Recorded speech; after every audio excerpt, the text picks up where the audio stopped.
दिन हम क्यों मनाते हैं ये समझ में आना चाहिए। हम बच्चों का जन्मदिन तो इस वजह से मनाते हैं कि अब तू इतने साल का हो गया है, और किसी महापुरुष का हम जन्मदिन इस वजह से मनाते हैं कि हमें मनाते मनाते 134, 144, 160 साल हो गए हैं। इस महापुरुष के विचार समाज में कितने फैले और हमने कितना फैलाया, हमने कितना प्रयास किया, हम इनके विचारों का समाज अब तक में कितने % बना पाए हैं। ये जो जन्मदिन के अवसर पर प्रोग्राम होता है वो एक समीक्षा होती है कि हम अब तक कितने कदम चल पाए, कितना इस महापुरुष के विचारों को समाज में पहुंचा पाए और समाज कितना तैयार करा पाए इस विचार के चलने वालों का। इस विचार के चलने वालों का समाज जो पेरियार साहब है, इस देश के अंदर, इस देश में जातियां हैं, चाहे वो मुस्लिम समाज हो या हिंदू समाज हो। हिंदू समाज के साथ साथ मुस्लिम समाज में भी जातियां हैं, और जब जातियां हैं तो वो अभी मिटी नहीं है। इस वजह से हम महापुरुष के जाति का नाम भी साथ में लेते हैं। और क्यों लेते हैं कि कम से कम उसकी जात के लोग तो समझ जाएं, कम से कम उसकी जात के लोग तो कम से कम इस महापुरुष की बातों पर चलने का प्रयास करें।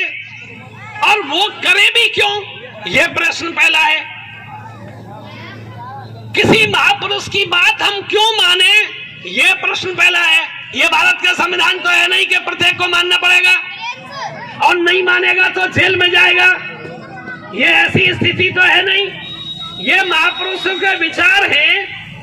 अगर विचारों से कोई लाभ वो मिलता है तो वो विचार तेजी से बढ़ता है, और पता चलता है कि इस महापुरुष के विचार ऐसे हैं और वो समाज को अच्छा संदेश दे सकते हैं, उनके विचारों से अच्छा समाज बन सकता है, तो उस महापुरुष के विचार तेजी से फैलते हैं। लेकिन इसके साथ ही एक बात और भी आती है कि जब जिस महापुरुष के विचार समाज की व्यवस्था के विपरीत होते हैं लेकिन समाज के लोगों के भले के लिए होते हैं, और जो समाज के लोगों के भले के लिए होते हैं उनमें संख्या कम होती है, और ऐसे लोगों की संख्या ज्यादा होती है जो अंधविश्वास का खात्मा नहीं होने देना चाहते, और ऐसे महापुरुष अंधविश्वास का खात्मा करना चाहते हैं। इनके विचार तो इनकी संख्या ज्यादा है जो अंधविश्वास परोसना चाहते हैं। पेरियार के विचार अंधविश्वास के विपरीत है, इस वजह से संख्या उनकी ज्यादा है जो अंधविश्वास को परोसते हैं। तो हम बहुत ज्यादा संख्या में से जब लोगों को निकालते हैं तो इक्का दुक्का निकलता है। पहले तो देवी देवताओं के डर के मारे वैसे ही पसीना छूट जाते। कैसे कि तू राख चाट के नहीं गया क्या लाला, कहां जा रहा है, जो घर से बाहर जा रहा, खीर खा के जा रहा, राख चाट ली क्या? तो जहां चूल्हा है वहां राख चाटने के बाद ही निकलने दिया जाएगा। क्यों? क्योंकि कोई भूत बवाल कुछ आफत कर देगा और वो चिपक जाएगा उस आदमी से, तो उसकी दिक्कत पैदा हो जाएगी। इस वजह से ऐसे अंधविश्वासों के इस देश में ये महापुरुष पेरियार ईवी रामास्वामी नायकर, जिनकी हम जयंती मना रहे हैं, ये ऐसा नहीं है कि ये देवी देवता नहीं पूजते थे। ये आप दिमाग से निकालो, सबसे ज्यादा देवी देवता तो इन्होंने ही पूजे। किसने? ईवी रामास्वामी नायकर जी ने।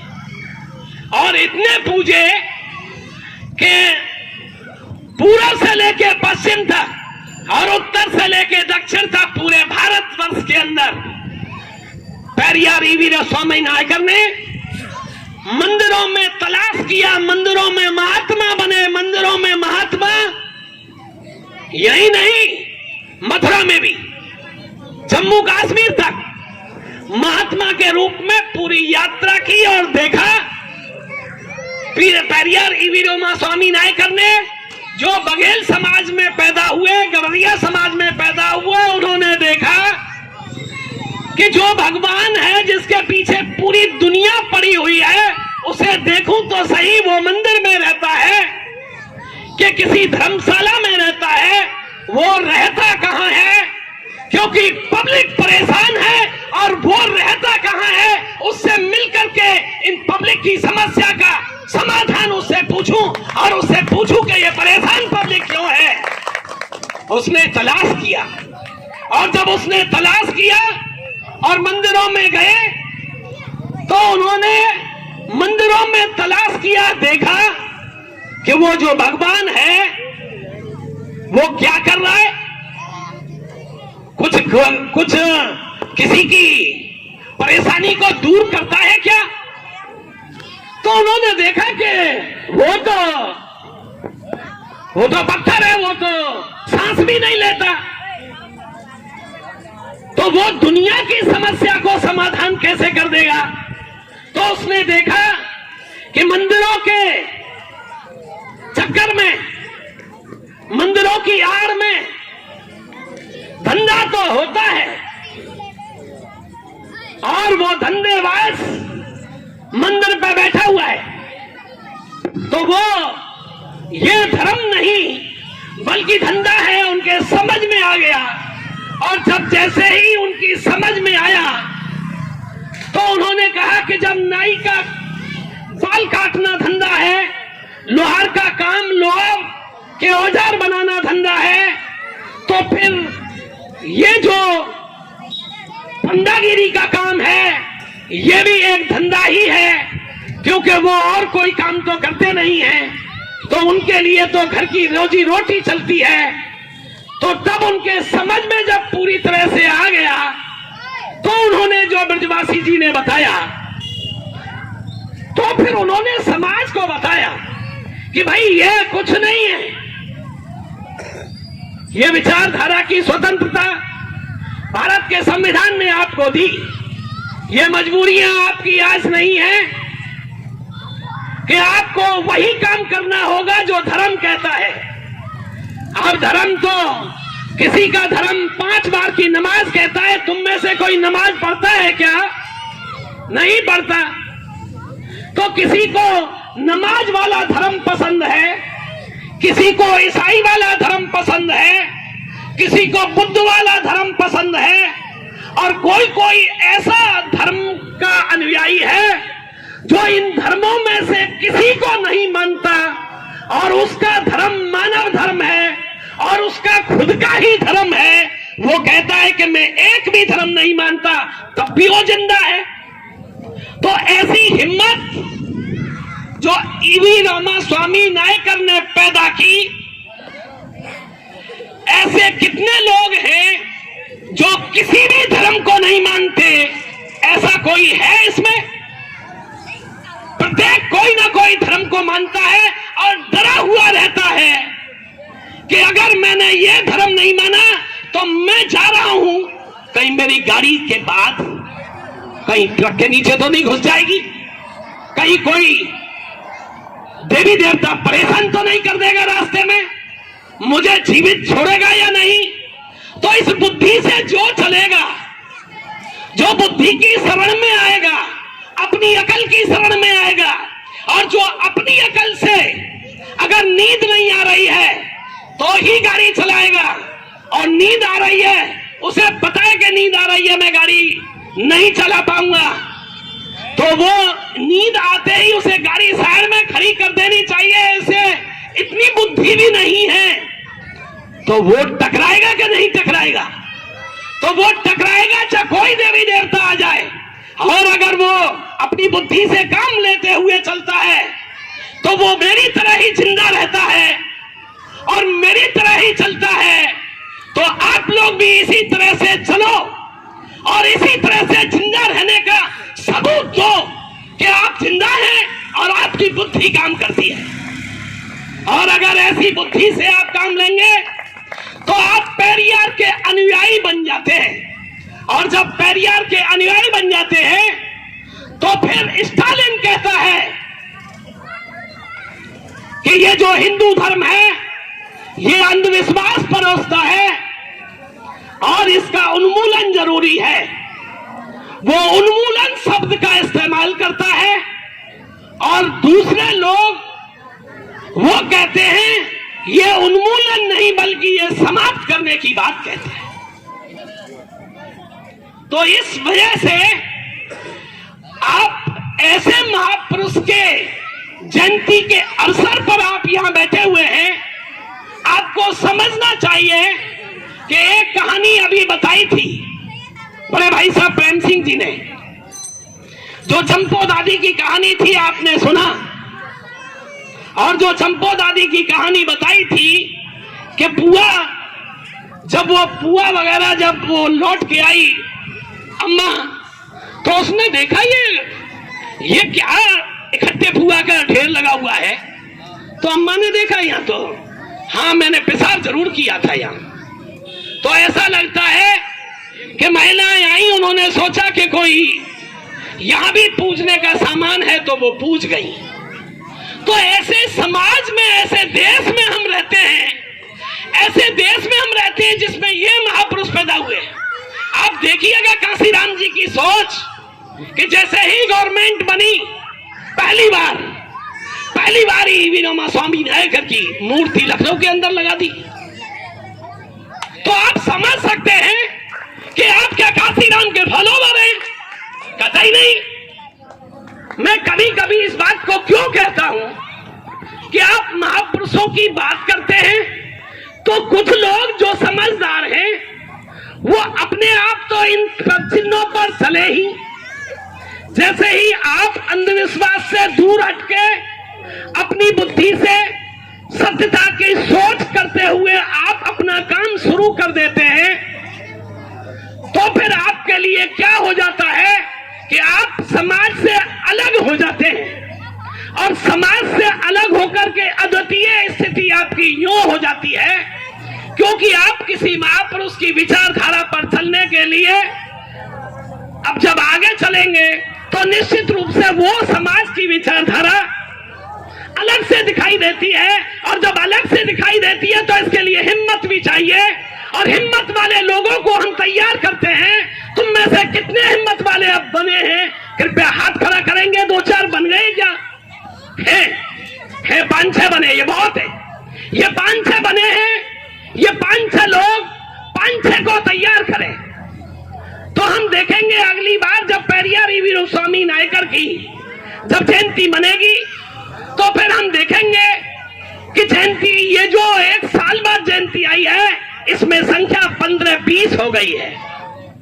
तो ये जब पैदा होते हैं सैकड़ों देश के अंदर, हजारों में, लाखों में, और पेरियार रामास्वामी नायकर के फॉलोवर बन रहे हैं 20,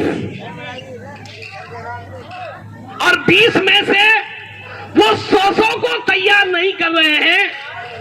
और हम सोचते हैं कि आप लोग अच्छी तरह से काम नहीं करते। विचारधारा जो लंबे समय से अंधविश्वास पर आधारित विचारधारा मौजूद है और उसमें भगवान भरोसे आदमी बैठा हुआ है, उसको आप सेल्फ स्टार्ट करना चाहते हैं। जो आदमी भगवान के भरोसे इंतजार कर रहा है कि भगवान करेगा जो होगा, और पेरियार कहता है कि जो तू खुद करेगा वो होगा। संख्या उनकी ज्यादा है, जो भगवान करेगा सो होगा। उनकी संख्या ज्यादा है, जो मैं करूंगा वो होगा। फिर दोबारा कहता हूं कि जिनकी संख्या ज्यादा होती है, जो मैं करूंगा वो होगा, ऐसी सोच वाले अंधविश्वासी नहीं होते। जो ऊपर वाला करेगा वो होगा, वो अंधविश्वासी होते हैं। जो मैं करूंगा वो होगा, वो ईवी रामास्वामी नायकर के फॉलोवर होते हैं। और जो ऊपर वाला करेगा वो होगा, ऐसे लोग उसके विरोधी होते हैं। अब आप ऐसे लोगों की संख्या बढ़ाओ तेजी से कि जो मैं करूंगा वो होगा, जो तर्क पर आधारित है वो होगा, जो झूठ पर आधारित है उस पर नहीं चलूंगा, सत्यता पर चलूंगा।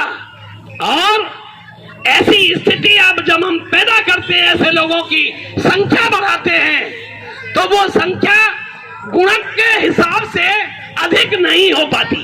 तो हम यहाँ मंच से ऐसा रोना रोते हैं जब ऐसी संख्या की तीव्रता के साथ वृद्धि नहीं हो पाती, तो हम वो रोना रोते हैं कि अभी तक कुछ समाज में बदलाव नहीं आ रहा है।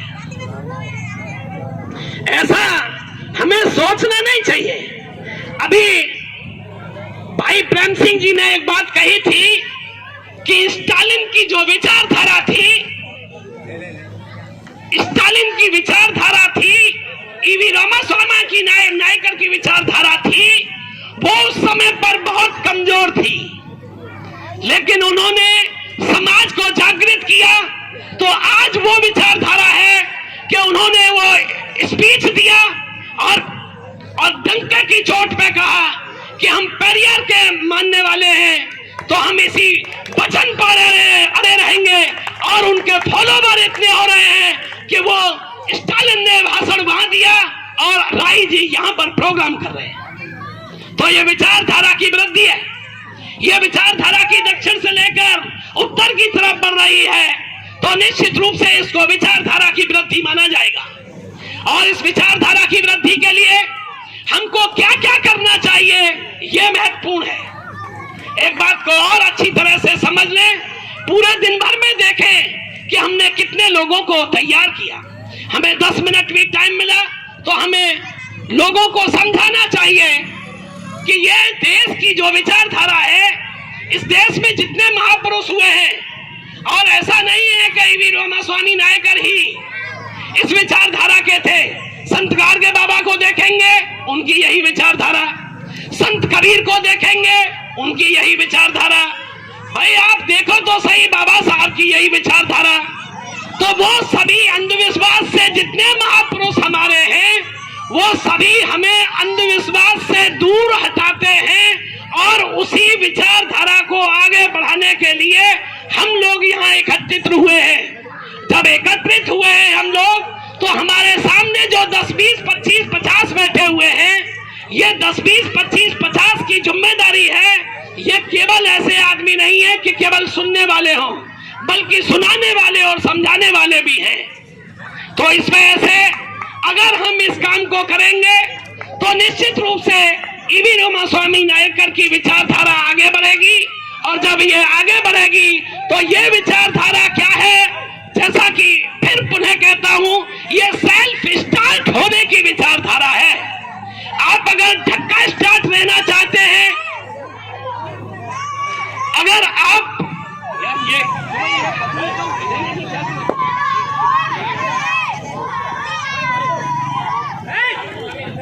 धक्का स्टार्ट तो कोई ट्रैक्टर भी नहीं खरीदना चाहता, और आप लोग धक्का स्टार्ट रहे और वो विचारधारा सेल्फ स्टार्ट की है, तो मैं समझता हूं यहां जितने बैठे हुए हैं वो सब सेल्फ स्टार्ट होना चाहते हैं कि नहीं। अगर सेल्फ स्टार्ट होना चाहते हैं तो फिर सेल्फ स्टार्ट का एक विचार ईवी रामास्वामी नायकर का सेल्फ स्टार्ट का है, खुद की चेतना का है, खुद अपने आप जो चाहे कर सकते हैं। भगवान भरोसे छोड़ता नहीं है ये विचारधारा, और जो विचारधारा भगवान भरोसे नहीं छोड़ती, उस विचारधारा को आप भगवान भरोसे जीने वालों के बीच में फैलाना चाहते हैं, तो ये विचारधारा तेजी से नहीं फैलेगी। इसमें आपको कष्ट करना होगा, जोर लगाना होगा, संघर्ष करना होगा, प्रयास करना होगा। अभी आपके बीच अरविंद जी ने एक बात कही थी कि बड़ा कष्ट से जो चीज मिलती है वो संरक्षित रखी जाती है। जो कष्ट से मिलती है, जो कोशिशों से जिस समाज को तैयार किया जाता है, वो स्थायी हो जाता है, लेकिन मिलता बड़े मुश्किल से है। तो आप किन लोगों में से ऐसी विचारधारा ढूंढ रहे हैं?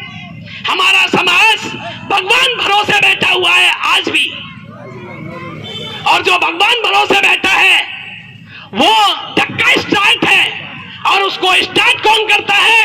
भगवान मानने वाला, भगवान का ताला खोलने वाला, वो उसे स्टार्ट करता है। वो ऐसा समाज है, जब बच्चा पैदा करता है तो फिर पूछता है कि इसका नाम क्या रख दूं। जब वो मकान बनाता है तो फिर कहता है इस मकान में कैसे घुसूं और कब घुसूं, ये गिर तो नहीं जाएगा, इसे मंत्रों से सही कर दो। और जब बच्चा बड़ा हो जाता है 10-20 साल पढ़ाने लिखाने के बाद, और जब उसकी शादी की बात आती है तो फिर वही पहुंचता है, फिर कहता है भगवान भरोसे वाले से कि बता इसकी शादी कौन सी तारीख में करूं, नहीं तो बच्चा नहीं मर जाए, कहीं ये लड़की नहीं मर जाए। तो ऐसे भगवान भरोसे जो हर क्षण पर, हर कदम पर, हर पूरे जीवन में आपके में हर समय आपको गाइड करते रहते हैं, आपको सहूर देते रहते हैं, आपको डायरेक्शन देते रहते हैं, आप उनके डायरेक्शन पर चलते हैं।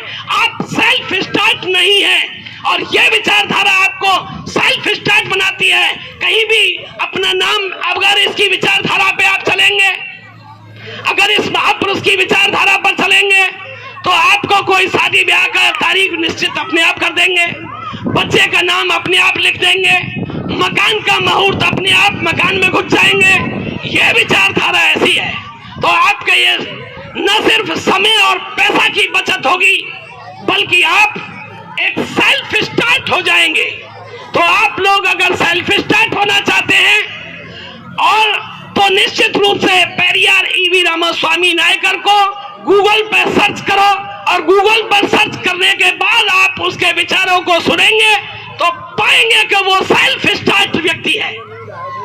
और जो सेल्फ स्टार्ट व्यक्ति के विचारों पर चलेगा, तो निश्चित रूप से ये समाज, अगर ये समाज सेल्फ स्टार्ट हो जाए, प्रत्येक व्यक्ति खुद की सोच से काम करने लग जाए, भगवान भरोसे ना रहे, तो वहां निश्चित रूप से इस देश के अंदर तरक्की आएगी।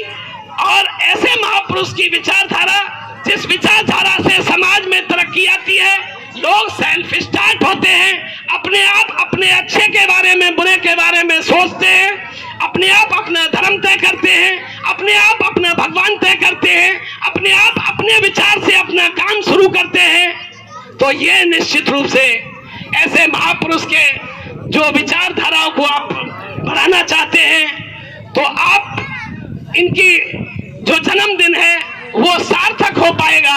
आप अगले 1 साल जो रहा है, जो अब 1 साल में अगली बार जब जन्मदिन इनका मनाया जाएगा, तो फिर देखा जाएगा और पूछा जाएगा कि कितने सेल्फ स्टार्ट तैयार हो गए हैं। तो हो सकता है 100-200 की संख्या में हो गए, तो अगली बार में निश्चित रूप से ये जो जयंती है और बड़ी जयंती होगी, और उनके फॉलोवरों की संख्या होगी। इन्हीं शब्दों के साथ और इस विश्वास के साथ कि आप इतने जितने लोग यहाँ बैठे हुए हैं, वो सेल्फ स्टार्ट तैयार करेंगे, सेल्फ स्टार्ट सोच के लोग तैयार करेंगे, और जो सेल्फ स्टार्ट के लोग हैं वही पेरियार की विचारधारा है। इन्हीं शब्दों के साथ जय भीम, जय भारत, नमो बुद्धाय।